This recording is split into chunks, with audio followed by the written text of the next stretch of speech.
por el esternón y lateralmente por las costillas, ¿sí? Les había hablado sobre el opérculo torácico superior, que es la estructura que permite la salida y el ingreso al mismo tiempo de estructuras de vasculares y del cuello, principalmente hacia lo que es el tórax y del tórax hacia el cuello y la cabeza, ¿no? Entonces, el opérculo torácico superior permite, por ejemplo, la salida de los grandes vasos del mediastino superior. El mediastino superior tiene como límite, y por eso es que nos sirve conocer este huesito, tiene como límite uno de los segmentos superiores de este hueso. Se segmenta de la siguiente manera: un manubrio del esternón, cuerpo del esternón y su hipófisis sifoides, ¿ya? Su articulación manubrio external, su articulación sifoesternal, como pueden ver acá ya está totalmente osificada. Entonces es un tipo de osificación endocondral, ¿cierto? Articulación, en este caso fibrosa, tipo sincondrosis, ¿ya? Esta particularmente tiene una importancia respecto tanto a su forma, como pueden ver, este es un poco más aplanado y este es un poco más convexo, ¿cierto? La cara exocraneal es convexa, la cara endotorácica es cóncava, ¿ya? Cara exotorácica, endotorácica. Esta articulación manubrio external también se conoce como ángulo de Lois, ¿sí? El ángulo de Lois dentro de la cavidad torácica divide, como en esta línea, digamos, una imaginaria, un mediastino superior y un mediastino inferior. El mediastino inferior, en relación a la cara posterior del esternón, se divide en tres: uno anterior, uno medio y uno posterior, ¿sí? Cuando estemos viendo el corazón vamos a hablar un poquito más de esto, pero esa importancia tiene. El mediastino anterior está adosado básicamente a la fascia endotorácica, que recubren los huesos y todos los músculos de la pared interna del tórax. Entonces, ¿qué contiene? Al timo. El mediastino medio contiene al pericardio y al corazón, y el mediastino posterior al esófago, grandes vasos descendentes, frénico y demás. El esófago también. ¿Ya? Sí, como que falta aire, ¿no? Aquí. Ya, entonces, la parte superior, el manubrio, tiene una saliente superiormente que se conoce como escotadura yugular. Lateralmente vamos a encontrar una superficie articular para la clavícula, en este caso. Y lateralmente vamos a encontrar una superficie articular para la primera costilla, para la segunda costilla, tercera, cuarta, quinta, sexta y séptima costilla. ¿Ya? Entonces, las costillas se clasifican como verdaderas, falsas y flotantes, ¿cierto? Las verdaderas son de la 1 a la 7. Entonces, ¿por qué se dicen verdaderas? Porque se articulan a través o de forma indirecta mediante su cartílago costal con la parte lateral del cuerpo del esternón y también con la porción superior del manubrio del esternón, ¿ya? Siguiendo un poco más hacia la parte inferior encontramos las líneas transversas que terminan en estos repliegues conocidos como bordes costales o rebordes costales también se llaman. Estos rebordes costales a la parte inferior terminan en lo que es la articulación sifoesternal y esta a su vez en su apéndice, también conocido como apófisis sifoides, ¿sí?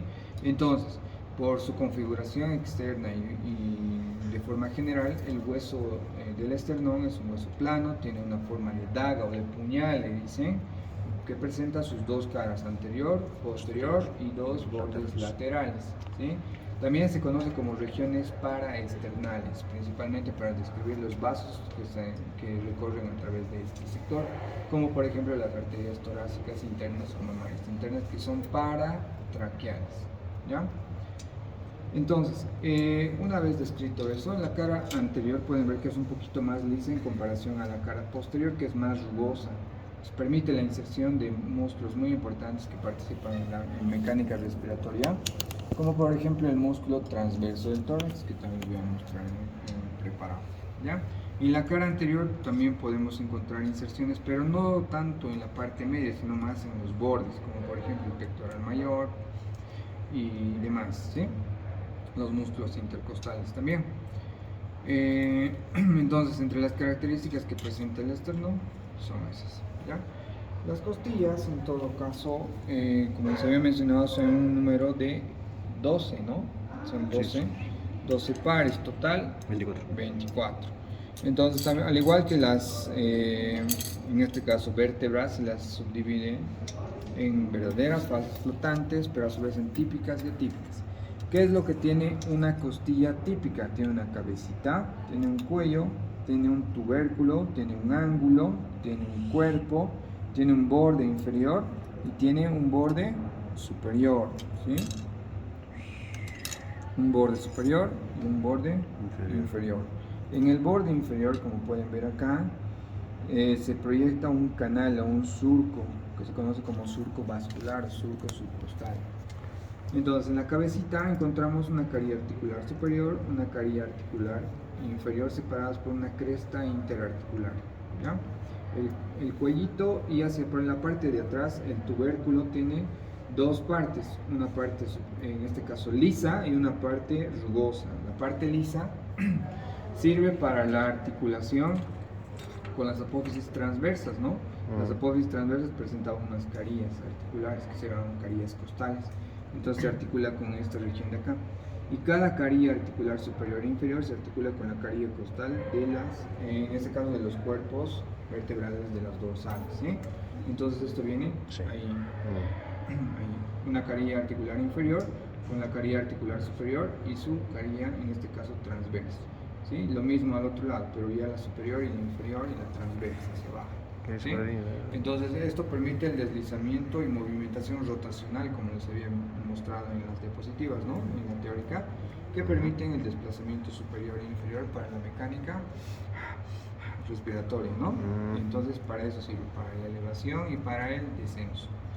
Como pueden ver acá, el trayecto o la línea que sigue las costillas es de superior posterior a anterior inferior oblicuo, ¿no? No es recto ni transverso, entonces de superior se dirige hacia la parte inferior anterior, ¿no? Ese es el trayecto normal. ¿Cuál es la importancia de describir, por ejemplo, el borde superior, el borde inferior, una cara exotorácica y una cara endotorácica? Que en este caso en la cara inferior, en el borde inferior, perdón, está pasando el paquete vascular nervioso, ¿no? En este surco, el van, que va de superior a inferior, vena, arteria, nervio, por eso se llama vanos, con B chica, van, vena, arteria, nervio. Entonces estos se llaman venas, arterias y nervios intercostales, anteriores, posteriores, tenemos que obviamente tienen diferente origen, ¿ya? Entonces eso es lo que tiene una costilla típica. Cambia su trayecto, cambia su dirección en relación al ángulo de la misma, ¿sí? El ángulo de la costilla y al cuerpo.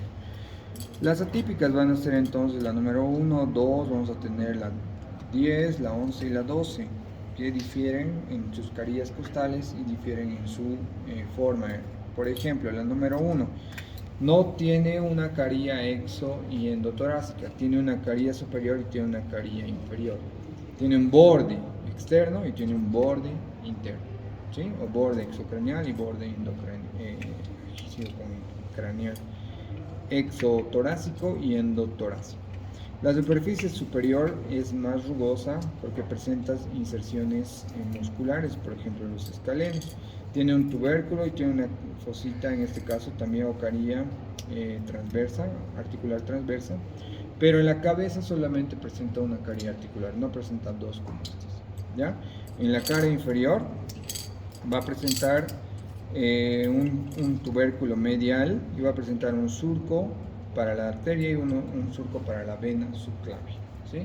Surcos para la vena y para la arteria subclavia. La parte más inferior, en este caso medial, es más rugosa también.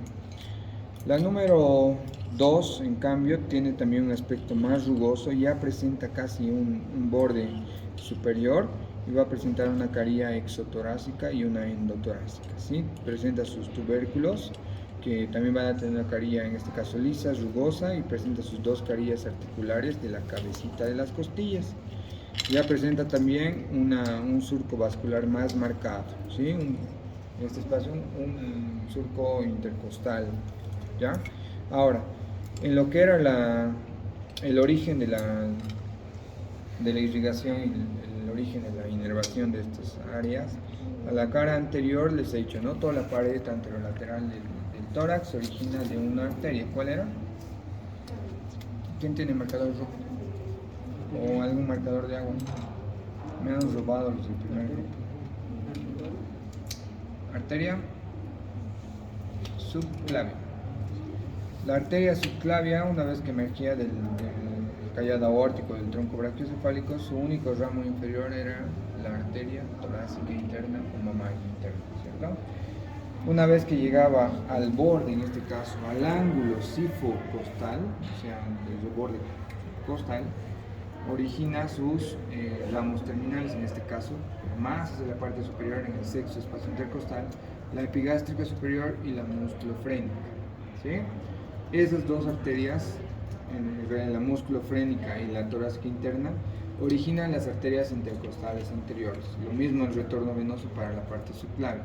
La inervación proviene de los ramos anteriores y posteriores, en el caso de las raíces dorsales y ventrales de los nervios espinales de la médula espinal, ¿sí?